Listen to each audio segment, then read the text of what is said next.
It was the news of the Brown decision, desegregation of schools. Headline said, "Dark Day in Georgia."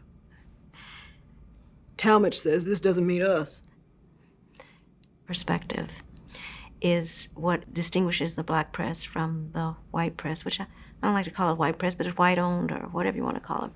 The Atlanta Daily World, on the other hand, double-deck headline above the mast. Supreme Court rules segregation unconstitutional.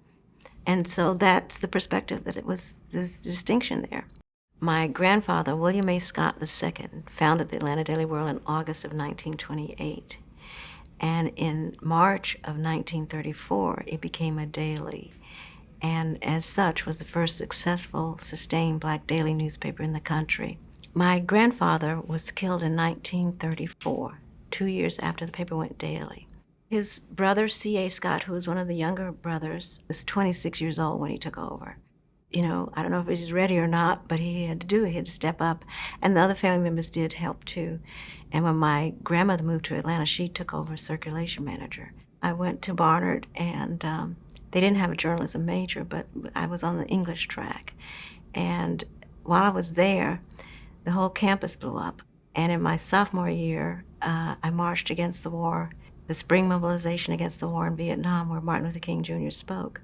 And that was the first, probably the one and only time I ever heard him speak in person. And I don't remember a thing he said because it was so massive, you know. It was an amazing experience. And that same year, my sophomore year, we had the student uprising, the Students for a Democratic Society and the Student Afro-American Society, of which I was a member, ended up taking over buildings on campus. And in 1974, this program was going on at Columbia University, and it was a training program to train minorities for daily newspapers. So I thought I should do this because this is a way to focus without having to go back to college, to focus what I wanted to do. And so I applied to the program, and I got in. I got a chance to get hired at the Atlanta Constitution, which was the morning paper here.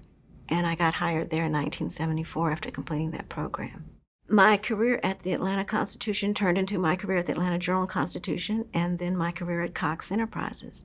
My time as a reporter at the Atlanta Constitution morphed into going on the city desk in 1982, just when the papers combined. It was 80 or 82 when they combined, but I went on the city desk as an assistant city editor. It was the first black assistant city editor, but not the first woman. In 1996, my cousin Portia came to meet with me. Her father was C.A., who had taken over in 1934, was now 88 years old, and they really needed some help. What she meant was they needed money. And I said, well, you know, there's nothing I can do because I've got this full-time job. I'm traveling all the time, and I can't do anything about it. So she called again the following year. Her mother died at the end of that year.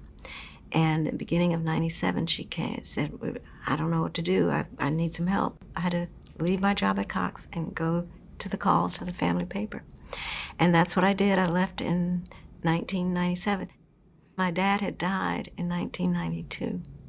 And I always thought he would take over, but he died at 69. It was a major part of the black community's diet of information, that Atlanta Daily World, for many, many years. And when I got to the paper in 97, I got a call from Coretta Scott King congratulating me and telling me how much she enjoyed the paper and how much she depended on getting news from the paper. And I was like, really? What? I didn't know anybody was reading the paper by this time. But she was, and she continued all the way through to her death to sort of call and tell me when something was good or when I might need to look into something. And she was wonderful that way. So, and there were a lot of people like that. Maynard Jackson called me when I took over. And he said, whatever I can do, let me know. In fact, he said, if you want to sell it, I'm interested. And I said, no, we're not ready to do that yet. But I probably should have done that right away. But we did make a great comeback for a moment in the newspaper. But, I think we reestablished the reputation of the paper. They named 3 newsstands at the Atlanta airport that are still there today. called the Atlanta Daily World. The biggest one is on Concourse C, and there's a smaller one on B and on D. My goal was to keep us alive. So I started looking around for a new home for the Daily World. That was what was a very difficult decision for us to make as a family. But I felt like in order for us to continue to survive, we had to do it because we just could not do it as mom and pop anymore. And I'm happy to say that the paper is still publishing online. I think journalism today is more important than ever, good journalism. The Atlanta Daily World does have an amazing legacy and history and the way it contributes to what happened here in Atlanta and the rest of the world.